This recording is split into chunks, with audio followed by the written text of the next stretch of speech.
Okay, we all know the big, famous spy stories from the Cold War, right? But tonight, we're digging into a file that's been collecting dust for decades. It's about America's very first nuclear spy and his handler, who literally just vanished. So when I say atomic spy, who do you think of? Maybe names like Klaus Fuchs pop into your head, or that brilliant, super young physicist Theodore Hall. But let's be honest, the name that really jumps out is the Rosenbergs, right? Julius and Ethel. They're still the only American citizens ever executed for passing nuclear secrets to the Soviets. It's a huge deal. But here's the crazy part. Years, and I mean years, before the Rosenbergs were even on the radar, U.S. intelligence had another spy dead to rights. I mean, they found him deep inside the Manhattan Project. They had him, they had his Soviet handler, and then poof, they just let them both go. How does that even happen?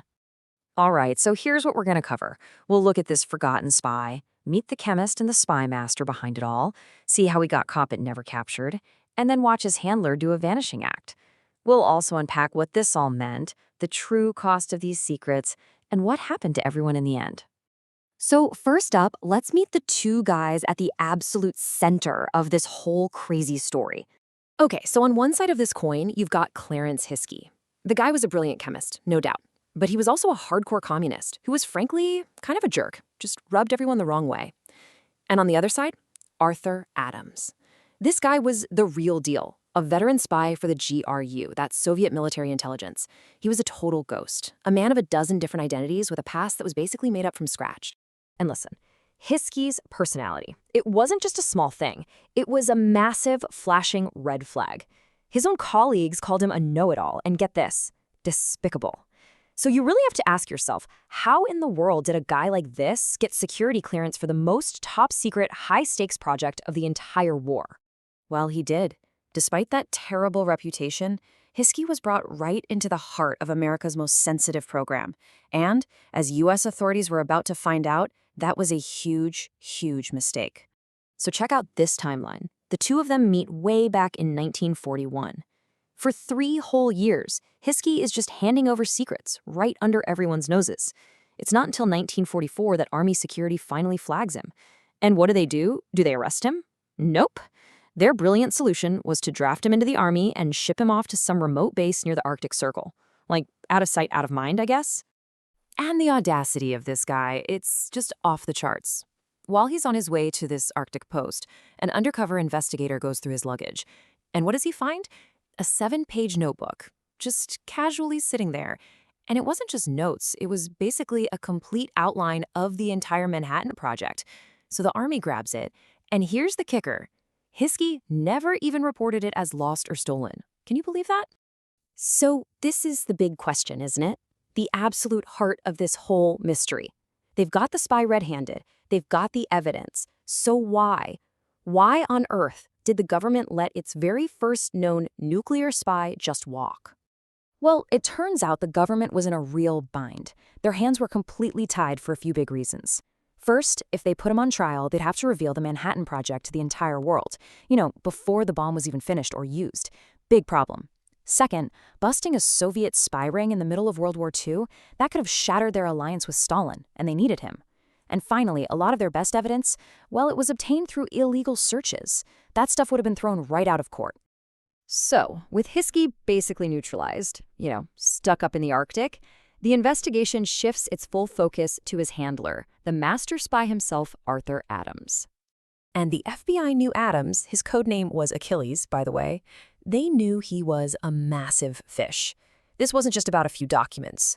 Russian archives that came out later showed he funneled almost 4,000 pages of material back to Moscow, plus actual physical samples of uranium and beryllium. So by the end of 1944, the FBI is on him like glue. We're talking constant 24/7 suffocating surveillance.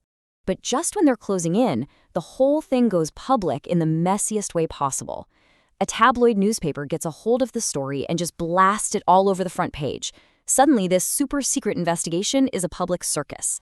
And then, just like that, he was gone. One day, while FBI agents are literally on his tail, Arthur Adams just hails a cab, gives him the slip, and vanishes. For good. They launched this massive nationwide manhunt, but nothing. The master spy just disappeared into thin air. And get this, to this day, the FBI has no idea how he got out of the country.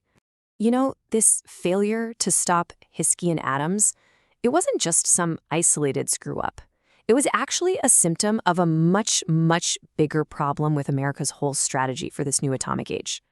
So the core of this strategy was something called the atomic monopoly. The thinking in Washington was pretty simple. If America could be the only country with a bomb, if they could guard that atomic secret, they could use it as the ultimate trump card in diplomacy. It was supposed to be their winning weapon to control how the post-war world would look. But here's the thing. This obsession with secrecy wasn't just aimed at the Soviets. It ended up totally ticking off America's closest ally, Great Britain. Remember, the British had worked side by side with them on the Manhattan Project, but now they were completely shut out. Their Foreign Secretary, Ernest Bevin, basically said, "Fine, if you won't share, we have no choice but to build our own damn bomb." And this just set off a whole domino effect of unintended consequences. You see how it works? The U.S. tries to hoard the secret. That leads to laws like the McMahon Act of 1946, which basically slams down an atomic curtain, making it illegal to share anything. That, in turn, pushes allies like Britain to go it alone and build their own bombs. So, instead of keeping the secret safe, U.S. policy actually kicked the global arms race into high gear. What an own goal. Okay, so after the whole case fell apart and all this political drama played out, what happened to our two main guys? What became of the chemist and the spy master? Well, their stories couldn't have ended more differently. Arthur Adams, the master spy, he got back to the USSR and lived out his life as a decorated, celebrated hero. He was even posthumously named a hero of the Russian Federation. And Clarence Hiskey, the chemist, he was never prosecuted. Every time he was questioned, he just pled the fifth. He died completely unknown in 1998, never once admitting to anything. And just when you think this story can't get any weirder, there's this one last bizarre twist. Hiskey's son, a guy named Nicholas Sand, he became a chemist too, but he didn't go into atomic weapons. Nope, he became a legend in the counterculture for creating the infamous psychedelic drug Orange Sunshine LSD. You just can't make this stuff up. So at the end of the day, the story of this spy who got away really leaves us with a heavy question, doesn't it? The U.S. was so focused on protecting its biggest secret that it let these guys go.